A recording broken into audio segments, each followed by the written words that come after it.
Anthropic is about to report its first profitable quarter. And to get there, it's paying Elon Musk over $1 billion a month.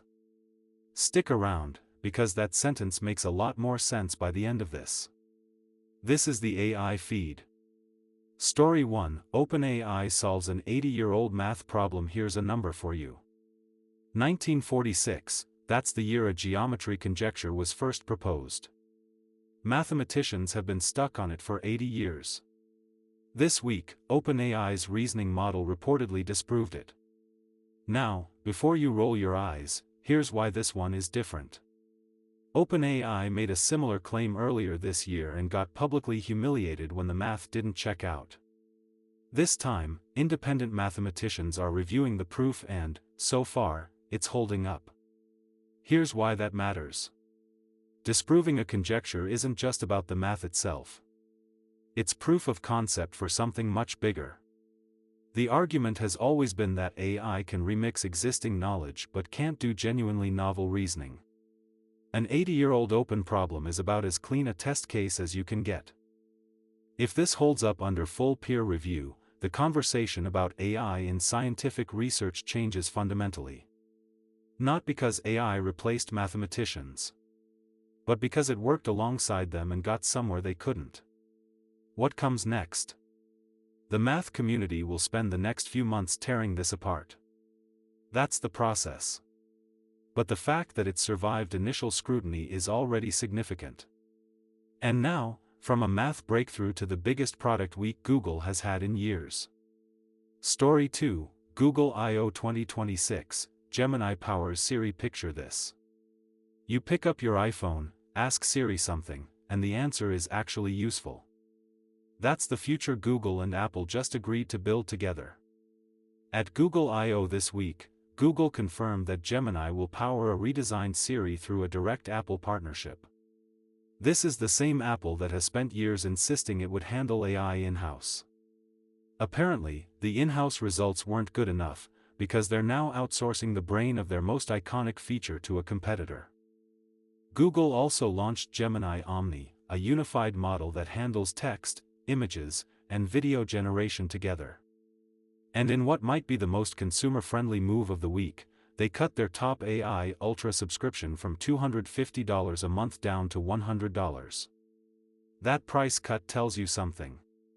The AI subscription market is getting competitive enough that even the company with the largest distribution on the planet feels pressure to drop prices by 60%. That's not generosity. That's positioning. The Apple deal is the one to watch long-term. It puts Gemini on over 1 billion active Apple devices. Not as an app people have to download. As the default assistant. That's a distribution advantage that's very hard to compete with. Speaking of things that are hard to compete with, Google also announced something that makes all of this look like a warm-up act. Story 3: Gemini Spark, your AI agent that never sleeps. What if your AI assistant didn't wait for you to ask it things? What if it just handled your life while you slept? That's Gemini Spark. Google announced it at I/O as a personal AI agent that runs 24 hours a day, 7 days a week. It manages your calendar, handles tasks on your behalf, and is being built to process payments. Rolling out first to Ultra subscribers in the US. This is the clearest mainstream product anyone has shipped in the direction of truly autonomous AI agents. Not a chatbot. Not a co-pilot. An agent that acts. The obvious question is trust. How much of your digital life do you hand over to a system you can't fully audit? Google is betting you'll trade some control for convenience. And historically, when that deal is on the table, most people take it. The bigger picture here is that Google just stacked Gemini Omni, the Apple deal, and Spark into 1 week. That's a company playing offense across every layer of the AI stack at the same time. Alright, quick change of pace. Let's talk money, because the business story this week is genuinely strange. Story 4: Anthropic's first profitable quarter. Anthropic, the AI safety company that raised tens of billions of dollars and spent most of it building Claude, is about to report its first profitable quarter. Revenue is projected to hit $10.9 billion in Q2 2026. That's more than double their previous quarter. For a company that was founded explicitly to slow down the race to dangerous AI, turning a profit this fast is an interesting development. Here's what it signals.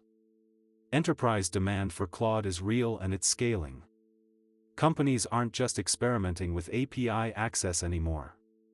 They're building on it, paying for it, and renewing contracts.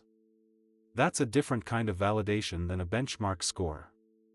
And profitability at this level changes Anthropic's position in the market. They're not a research lab burning through investor money anymore. They're a business. That has implications for how they make decisions and what pressures they respond to. Now here's the part of that story that nobody saw coming. Story 5. Anthropic is paying XAI $1.25 billion a month. Anthropic is profitable. And to stay that way, they're paying Elon Musk's company $1.25 billion a month for compute. Take a moment with that. Anthropic, the lab that was co-founded partly as a counterweight to OpenAI's approach to AI safety, is now one of the biggest customers of XAI, the company Elon Musk built after losing his lawsuit against OpenAI. This isn't ideology. This is physics. GPUs are still scarce enough that even the best-funded labs in the world can't get enough of them. When you need compute at that scale and XAI has data center capacity to sell, you buy it. Whatever you think of Elon Musk, it also tells you something about the real bottleneck in AI right now. It's not talent. It's not research. It's chips and power. The labs that solve that problem first have a structural advantage that's very hard to close. And speaking of advantages that are hard to close, 2 quick stories to end the week. Story 6, NVIDIA's Ising models for quantum computing. NVIDIA launched something called Ising this week. It's the first open-source family of AI models built specifically for quantum computing tasks, things like error correction and processor calibration. Early results show it's 2.5 times faster and 3 times more accurate than traditional methods. Harvard and Fermilab are already using it. The short version: quantum computing has a noise problem. Errors creep in constantly and correcting them is computationally expensive. AI turns out to be very good at this. NVIDIA just made those tools free and open. That accelerates the entire field. Story 7, Elon Musk loses his lawsuit against OpenAI. And finally, a verdict. A unanimous jury ruled against Elon Musk in his lawsuit against OpenAI this week. The reason wasn't that he was wrong on the merits. It's that he waited too long to sue. The statute of limitations had expired. That clears a significant legal cloud over OpenAI's corporate structure and removes one of the last major obstacles to their IPO. Whatever you think about the underlying argument, the outcome is clean: OpenAI is legally free to keep moving. And given everything else that happened this week, everyone else is moving fast too. This week had an 80-year math problem cracked, Apple handing its voice assistant to Google, and the AI safety company paying its ideological rival over $1 billion a month to keep the lights on. That's your AI feed for the week.